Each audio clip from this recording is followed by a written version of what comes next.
epai na yo nde nazwi bomoi ya libela seko na seko oyo lobi nde nakotosa oyo olaki nde nakosimba osali nakobomba te kumisama nzambe na mawa natatoli na Dans Hébreux chapitre 11, verset 1 à 2. Or, la foi est une ferme assurance des choses qu'on espère, une démonstration de celles qu'on ne voit pas. Pour l'avoir possédée, les anciens ont obtenu un témoignage favorable. Souffrez que je vous lise toujours le même verset, mais dans une autre version. Nous sommes dans la version Osterval. Or, la foi est une vive représentation des choses qu'on espère et une démonstration de celles qu'on ne voit pas. Verset 2. Par elle, les anciens ont obtenu un bon témoignage. La troisième version, c'est la version Darby. Or, la foi est une assurance de choses qu'on espère et la conviction de celles qu'on ne voit pas. C'est par elle qu'on reçoit les témoignages, qu'ont reçu le témoignage les anciens.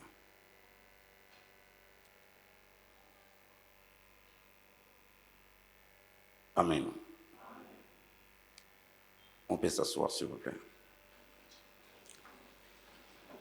Nous avons baptisé cette année l'année du règne de la puissance et de la gloire. Laissez-moi rafraîchir votre mémoire. La fois passée, lors de notre séminaire sur l'eschatologie, nous avons eu à dire que nous sommes entre le déjà et le pas encore du royaume de Dieu. Nous sommes déjà dans le royaume de Dieu, mais nous ne sommes pas concrètement dans le royaume de Dieu. L'acte eschatologique qui va nous introduire de plein pied dans le temps de la fin, c'est la parousie. La parousie, comme vous le savez bien, c'est le retour du Seigneur. Nous sommes dans le déjà, aussi bien dans le pas encore. Le déjà, le royaume est déjà parmi nous. Mais comment y entrer? On entre par la nouvelle naissance au moyen de la foi. Quand nous disons que nous allons régner, nous n'irons pas au palais présidentiel, nous n'irons pas non plus à l'hémicycle du palais du peuple. Nous entrons dans les règnes dans le royaume de Dieu. Et s'il faut le répéter, c'est par la nouvelle naissance au moyen de la foi. Donc, dans le royaume où vous et moi, nous sommes membres, partie prenante, tout fonctionne par la foi. Nous sommes régis par l'administration de la foi. La foi. Tout chrétien doit s'habituer à ces concepts, la foi. Il y a une définition que l'apôtre Paul, la tradition dit que c'est l'apôtre Paul qui a écrit le livre, les épîtres aux Hébreux. Mais c'est un sujet à controverse parce que d'autres disent que c'était Apollos. Mais qu'à cela ne tienne, considérons que c'est Paul qui a écrit le livre l'épître aux Hébreux. Il a proposé une définition qui est tout à fait populaire aujourd'hui. Plus d'un chrétien qui a fait quelques avancées spirituelles doit les connaître. Or, la foi est une ferme assurance des choses qu'on espère, une démonstration de celles qu'on ne voit pas. C'est le tout premier verset que j'ai retenu dans la vie chrétienne. Ce verset, c'est un leitmotiv qui accompagne tout chrétien dans la carrière chrétienne ou dans la vie chrétienne. Mais je crois qu'on ne peut pas maîtriser les contours de cette définition si on n'arrive pas à appréhender la face cachée de la foi qui est contenue dans le deuxième verset. Pour l'avoir possédé, les anciens ont obtenu le témoignage. Le deuxième verset contient une vérité très fondamentale. En fait, elle nous révèle les côtés cachés ou la face cachée de la foi. Je vais encore décrypter, me basant sur la version King James. King James, il a écrit en anglais. Ça va nous aider à décortiquer et à pénétrer la vérité qui se cache dans ces versets, que je trouve c'est un verset doré. Now faith, excusez-moi, je ne connais pas bien l'anglais, mais je fais simplement la lecture, sans tenir compte de tous les petits détails d'anglais. Now faith is the substance of things, hoped for, the evidence of things not seen. Verset 2. For big it the elder a good report. Ça veut dire en français maintenant. Contrairement à la version française qu'on a dit hors la foi, il y a une nuance qui doit retenir notre attention. Toutes les versions françaises ont traduit hors la foi est une ferme assurance. Mais King James dit now, maintenant, la foi est une substance des choses. Substance des choses, c'est-à-dire la tangibilité des choses qu'on espère, une évidence des choses invisibles. Waouh! King James a fait une pêche à la profondeur. Il a traduit avec acuité le verset 2. D'ailleurs, les deux versets. Now faith is the substance. Maintenant, la foi est une substance. Mais Louis II dit, or la foi est une ferme assurance. Quand Louis II a traduit les manuscrits écrits en hébreu, en français, il a utilisé, je crois que c'est la conjonction des coordinations, or la foi, pour dire, contrairement à ce que vous pensez auparavant, voici ce que c'est la foi. Je présume que c'est ce qu'il allait dire, il pensait dire. Mais King James a dit now. Pourquoi now? Parce que l'apôtre Paul vient de dépeindre Christ comme tabernacle vivant dans les chapitres 7, le chapitre 8. Maintenant que vous connaissez Dieu, maintenant que vous avez la connaissance de Dieu, le tabernacle vivant, voici la meilleure compréhension de la foi. Now, c'est maintenant. Nous avons beaucoup avancé avec vous. Maintenant, comprenez autrement les concepts de la foi. La foi est une substance, une tangibilité des choses qu'on espère. C'est une façon de vivre par anticipation les choses qui existent dans l'invisibilité et vous les traduisez par votre comportement, par votre attitude, par votre confession de foi. La foi, c'est voir l'invisible et faire semblant de les matérialiser par votre conduite. C'est ce que King James avait à dire. Mais la clé de voûte se trouve dans le verset 2 quand il dit « Pour l'avoir possédé, les anciens ont obtenu un bon témoignage. » Ça, c'est Darby qui a dit un bon témoignage, mais King James a dit un bon rapport.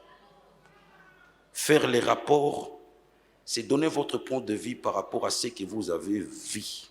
Faire les rapports, c'est faire un petit résumé par rapport à ce que vous avez compris. Faire les rapports, en fait, c'est quoi? C'est donner un compte-rendu. Bien-aimés frères et sœurs, les chrétiens moyens, son opinion par rapport à une personne qui s'est distinguée par rapport à sa foi est basée simplement par l'accomplissement des promesses. Or, la foi est véritablement une foi vivante et forte et inébranlable quand il arrive dans la dimension de recevoir un témoignage de la part du Seigneur. J'allais dire, comme King James, un rapport de Dieu par rapport à votre dimension de la foi. Bien-aimés frères et sœurs, à mon sens, la foi, c'est une combinaison à la fois de matérialité de promesses et du témoignage divin. C'est à la fois l'accomplissement des promesses, la conviction qu'on a par rapport à l'accomplissement des promesses, aussi bien les témoignages qu'on reçoit de la part de Dieu. La foi est très nécessaire pour nous en tant que chrétiens, membres du royaume, co-héritiers de Christ, nous qui sommes appelés à partager les règnes avec Christ. La foi est nécessaire pour obtenir l'attestation ou les certificats de bonne vie et mœurs de la part du Seigneur. C'est une plateforme qui permet aux ayants droit d'obtenir un bon rapport qui vient de la part du Seigneur. Les témoignages, c'est une déclaration à la fois verbale et écrite, un certificat qui prouve à suffisance que Dieu a agréé votre manière de croire en ses promesses. Bien-aimés frères et sœurs, nous avons lu avec vous que la foi est une ferme assurance des choses qu'on espère, une démonstration de celles qu'on ne voit pas. Pour l'avoir possédée, les anciens ont reçu un bon témoignage de la part du Seigneur. Si la foi est une ferme assurance des choses, une démonstration des choses invisibles, les choses se répètent deux fois. Mais devant Dieu, on ne se distingue pas en tant qu'homme de foi quand on a possédé les choses. Mais on se distingue devant Dieu quand on a reçu son témoignage. Voyons voir. Abel. La Bible dit qu'Abel a obtenu un témoignage de la part du Seigneur. On nous a donné une liste des hommes de foi. Un répertoire de gens qui se sont distingués par leur foi. Verset 4. C'est par la foi qu'Abel offrit à Dieu un sacrifice plus excellent que celui de Caïn. C'est par elle qu'il fut déclaré juste, Dieu approuvant ses offrandes, et c'est par elle qu'il parle encore, quoique mort. Abel a cru en Dieu. C'est par la foi qu'il a offert les sacrifices. Il a cru, il a pénétré la pensée de Dieu, que pour qu'il y ait rédemption, il faut qu'il y ait aussi l'aspersion du sang. Il faut qu'un sacrifice soit offert, afin que Dieu puisse apaiser sa colère. Il a offert à Dieu une offrande qu'on appelle l'holocauste, le sacrifice sanglant. Dieu a agréé son sacrifice. Il n'a reçu aucune chose de la part du Seigneur, sinon un témoignage. Il n'a rien reçu de matériel, sinon l'approbation divine. Il n'a rien reçu, sinon l'agrément divin. Il n'a rien reçu, sinon les rapports divins. Dieu a témoigné que l'offrande d'Abel était parfaite, c'est tout. C'est ce qui a suscité la jalousie de son frère jusqu'à l'amener à la mort. Abel n'a rien reçu de matériel de la part du Seigneur. Détrompez-vous, bien-aimés frères et sœurs. La foi, ce n'est pas seulement la réception. La foi, c'est aussi l'approbation divine. Ce que Dieu dit de vous, ce que Dieu témoigne de vous. En attendant que les promesses puissent s'accomplir, il y a un temps, il y a un parcours, il y a une carrière, il y a une marche à faire avec Dieu. Très souvent, plus d'un chrétien moyen se sont sentis délaissés, abandonnés. C'est comme si Dieu n'existait pas. Parce qu'il a prié, il a gêné, il a fait des sacrifices. Il n'y a rien comme réaction de la part du ciel. Et il cède à la tentation du découragement. Dieu n'accomplit pas les choses d'une manière un peu trop rapide. Il est souverain. À chaque problème, il y a un temps bien fixé. Il y a un environnement bien déterminé où Dieu accomplit les choses. Il ne peut pas céder à la convoitise qui a dicté votre prière. Dieu ne peut pas céder à la précipitation qui influence votre cœur rempli d'orgueil. Dieu prend son temps, il examine et il fera un rapport. Pendant les temps d'attente, il y a des épreuves qui peuvent advenir. Il appartient aux chrétiens qui ont compris la volonté de Dieu d'être patient, parce que la patience, c'est une autre variable de la foi. Croyez en Dieu, mais patientez jusqu'à ce que Dieu donne son témoignage, son point de vue. Nous nous précipitons à posséder des choses. La foi, ce n'est pas le fait de posséder d'abord. C'est le fait de recevoir de la part du Seigneur un témoignage. C'est très important. Nous parlons d'Abel, il n'a rien réussi. Il n'est pas le seul dans la liste des héros de la foi.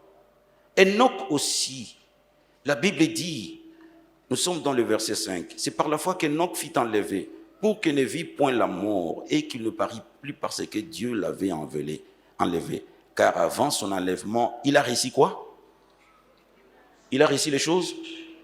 Il a réussi le témoignage qu'il était agréable à Dieu. Lui non plus, il n'a rien réussi comme chose matérielle. Je peux le répéter pour votre gouverne. C'est par la foi qu'Enoch fut enlevé, qu'il ne vit plus la mort et qu'il ne parut plus parce que Dieu l'avait enlevé. Car avant son enlèvement, il avait réussi quoi? Il y a un lecteur de la Bible qui est avec moi. Sommes-nous ensemble? Sommes-nous ensemble? Vous lisez ensemble avec moi? Il avait réussi quoi? Les témoignages qu'il était agréable à Dieu. C'est tout ce qu'il avait réussi. Les témoignages. Il n'a pas réussi les choses. Il a réussi les témoignages qu'il était agréable à Dieu. Maintenant, voyons quelles sont les retombées de celui qui place sa foi en Dieu et il attend les rapports. Quelles sont les conséquences qui vont venir dans la vie d'une personne qui a placé toute sa confiance en Dieu et qui n'attend pas la possession des choses, mais il attend sa position par rapport au témoignage de Dieu. Bien-aimés frères et sœurs,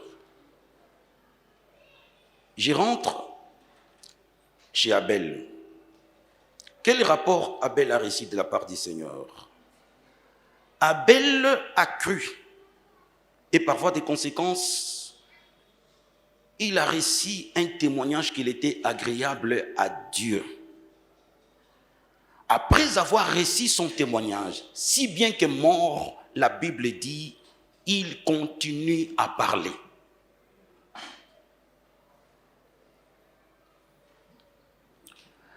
L'homme qui croit en Dieu, qu'est-ce qu'il reçoit comme bénéfice en premier lieu? C'est la continuité de la vie.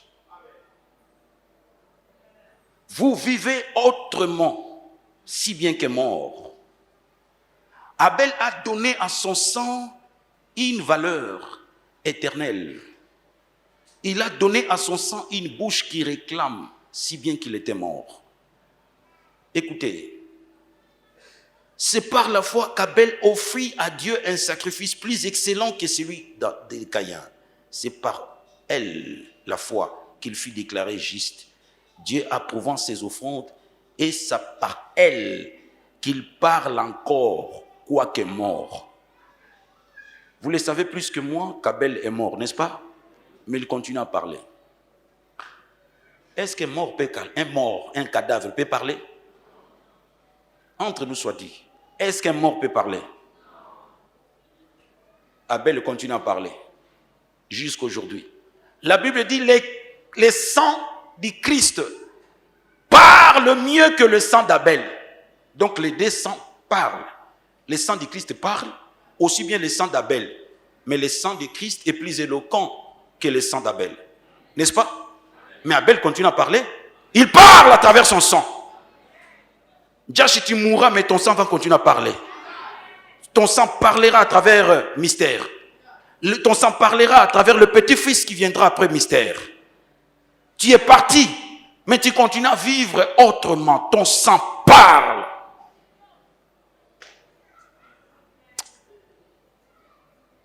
Sommes-nous ensemble?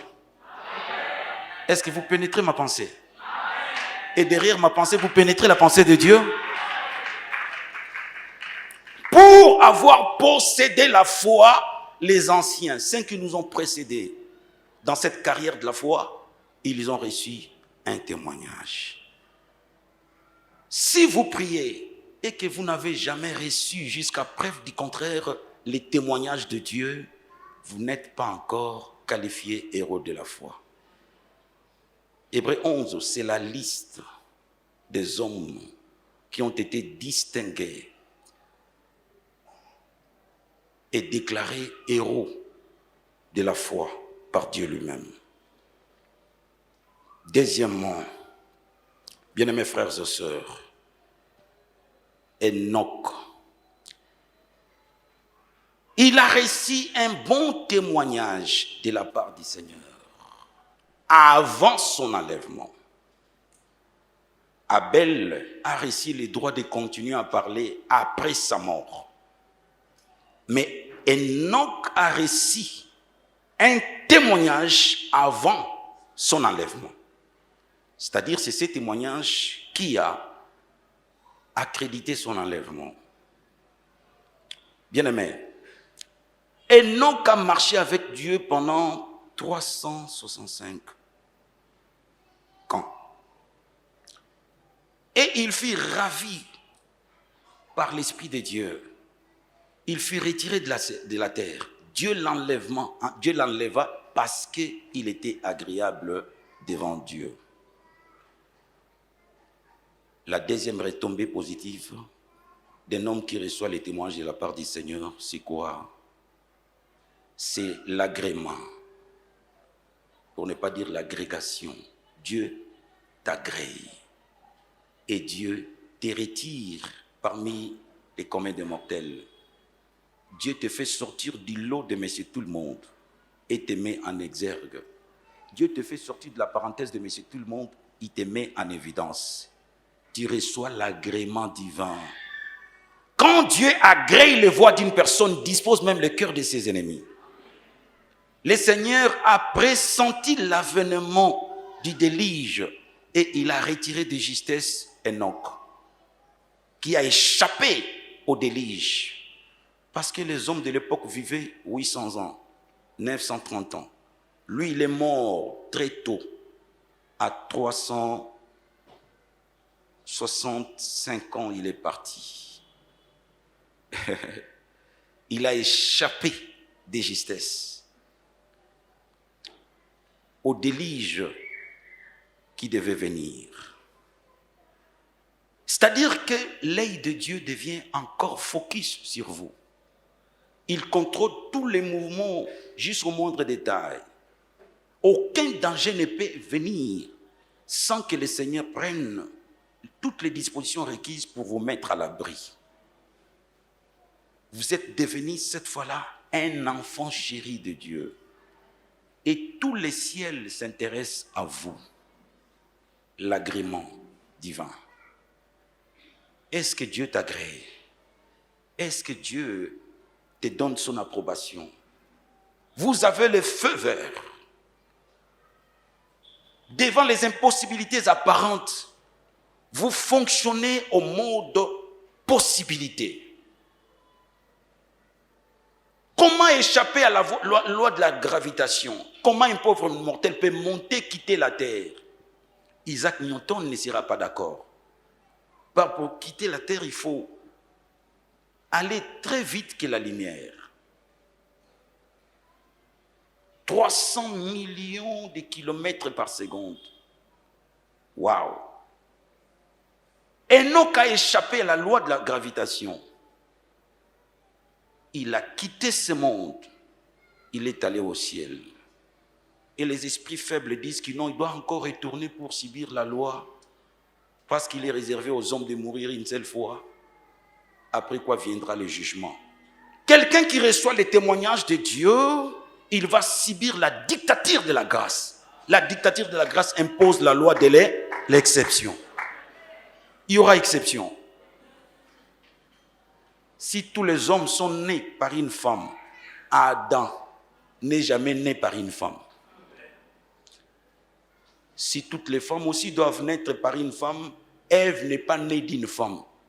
Elle est née d'un homme, par césarienne sacrée. Qui a dit que pour devenir un roi, il faut être nécessairement un prince? David est devenu roi sans être un prince. Ça s'appelle la loi de l'exception. Recevez les témoignages de Dieu et le ciel sera tendre envers vous. Vous aurez l'approbation divine et vous allez fonctionner selon l'administration de la grâce. L'exception. Je me tiens devant vous comme un simple commissionnaire de Dieu. Je suis chargé de vous dire que vous qui êtes là pendant cette année, tu dois fonctionner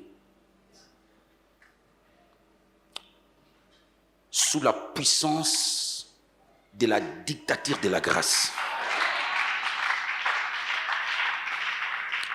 Tu feras exception.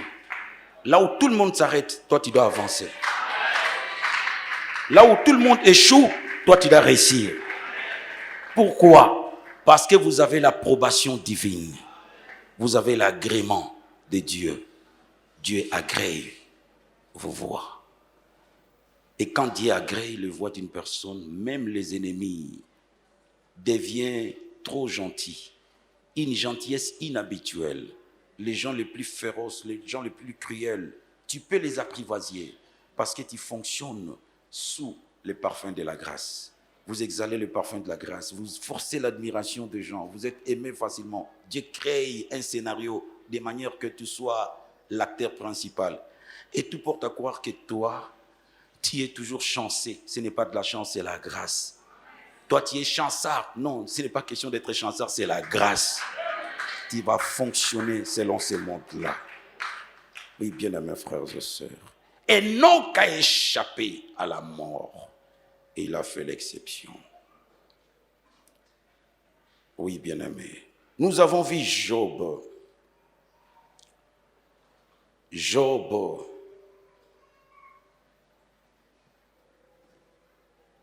Il a fait confiance en Dieu.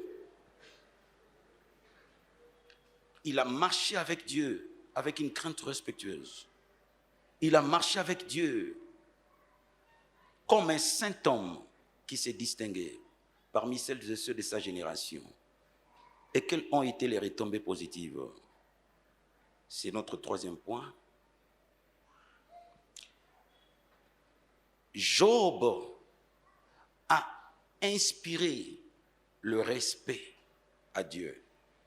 Job a réussi non seulement les bons témoignages, Dieu pouvait frapper la poitrine et dire devant tous les saints anges, y compris un représentant de l'enfer, je parle de Satan qui a participé à la réunion. Dieu s'est vanté avec fierté de cet homme mortel comme nous qui s'appelait Job. Dieu a convoqué une grande réunion au ciel. La représentation est venue aussi de l'enfer. Satan a participé. Et Dieu dit à tout le monde, est-ce qu'il y a un homme sur la terre qui est semblable à mon fils Job? Un homme craignant Dieu et aimant Dieu. C'est alors que le diable demande la parole. Il dit, non Seigneur, il t'aime et il te craint parce que tu l'as béni. Cet homme il est gâté, il a tout ce qu'un homme peut avoir. Permets-moi d'enlever les choses et tu verras s'il continue à faire confiance en toi.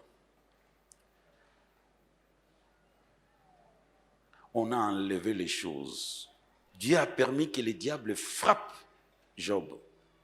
On a enlevé les choses parce que toi, tu te vertus de posséder toujours les choses. Job avait les choses avec lui. Et Dieu a permis qu'on puisse enlever les choses. Quand je parle de choses, des biens matériels, des choses qui pouvaient lui donner un certain statut dans la société, on a tout enlevé par une épreuve qui était brutale. Le diable est venu animé d'une grande colère et il a tout détruit en un seul jour. Et la vie de Job, qui était une vie opulente, a du coup basculé dans la pauvreté la plus humiliante. Les choses sont parties, mais cet homme est resté constant dans sa foi. Il pouvait parler à ses amis, il pouvait aussi parler à sa femme que Dieu a donné, il a retiré, qu'il soit glorifié. Dans son langage, il n'y avait qu'adoration. Dans son langage, il n'y avait qu'élévation du nom de Dieu. Et le diable revient encore à la charge pour dire que non, il continue à être constant dans sa foi parce qu'on a enlevé les choses. Permets-moi de toucher son corps, de lui donner des maladies incurables. Cette fois-là, il va te régner. Le diable revient encore pour la deuxième fois, frapper le corps de Job. Job est resté toujours constant dans sa foi. Bien-aimés frères et sœurs, il s'est passé pas mal de temps jusqu'au chapitre 38, Dieu sort de son silence. Il commence à poser à Job un certain nombre de questions. Il finira par restaurer la vie de Job et il dit à Job de pardonner à ses détracteurs, c'est-à-dire ses amis qui sont venus les condamner et de prier pour eux. Job sort de son silence pour répondre à Dieu. Avant l'épreuve, j'ai entendu parler de toi. Après l'épreuve, je t'ai vu. Je te connais cette fois-là. J'ai toujours entendu parler de Dieu. Mais après cette épreuve, je monte d'un cran par rapport à ma foi. Je monte un autre échelon de la connaissance de Dieu. Je t'ai vu à travers cette épreuve. Vous savez, quand le témoignage de Dieu vient, nous grandissons dans la foi. Nous pouvons recevoir un caractère qui peut nous aider à nous maintenir très longtemps pendant la saison de la bénédiction. Il y a des gens qui sont bénis, ils n'ont pas le caractère de gérer la bénédiction. Les moments de preuve en attendant que la bénédiction n'arrive est bénéfique pour nous parce que ça nous permet de faire des avancées spirituelles, d'atteindre notre échelon de la croissance et de la maturité, afin d'être à mesure de gérer les temps de la bénédiction. Sinon, la bénédiction viendra et il partira aussi très vite. Il y a des gens qui sont bénis, ils n'ont pas un cœur pour gérer la bénédiction. Job, après l'épreuve, il a une autre connaissance de Dieu. Et le Seigneur ordonne à ses amis de les bénir. Ils ont ouvert le sac, ils lui ont donné de l'or, de l'argent, des brebis et des choses. Ces amis-là étaient venus avec toutes ces bénédictions-là. Mais pendant tous ces temps-là, il n'y avait rien. Job souffrait, mais l'or était dans les sacs de ses amis. Job pleurait, mais il y avait de l'argent dans les sacs de ses amis. Mais le ciel n'avait pas encore autorisé. Les cœurs n'étaient pas encore touchés au point de libérer tout ce qu'ils avaient pour le compte de Job. Bien mes frères et sœurs, faites attention. Vous pleurez, mais la bénédiction n'est pas trop loin de vous. C'est question que le Seigneur donne l'approbation. Et vous verrez. Ce n'est pas trop loin de toi. pendant que Job était nu, couché à même les sols, l'or était dans les sacs de ses amis. La solution était plus proche de lui. C'était question simplement de l'approbation divine. Je vais te dire, ne pleure pas. Depuis que tu as commencé à manifester ta foi envers Dieu, tu intéresses le ciel. Et Dieu n'attend que les moments M pour donner son approbation, pour donner son témoignage et libérer sa bénédiction. Jusque-là, la bénédiction n'est pas encore trop loin de toi. Reste ferme dans ta foi et avance avec le Seigneur.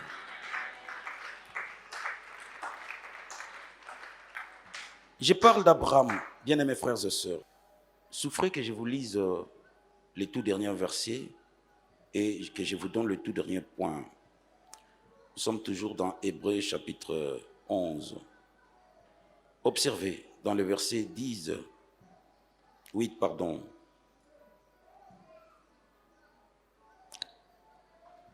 C'est par la foi qu'Abraham, lors de sa vocation, obéit, est parti pour un lieu qu'il devait recevoir en héritage et qu'il partit sans avoir où il allait. C'est par la foi qu'il vint s'établir dans la terre promise comme dans une terre étrangère, habitant sous des tentes. Quelqu'un a entendu? Abraham habitait où? Sous des tentes, ainsi qu'Isaac et Jacob, les cohéritiers de la même promesse. Ils habitaient tous, non pas dans un château, mais dans une tente. Car il attendait, c'est Abraham qui attendait, la cité qui a des solides fondements, celle dont Dieu est l'architecte et le constructeur. Voilà. Abraham a obéi. Il n'a pas construit un château dans la terre promise que Dieu lui avait promis.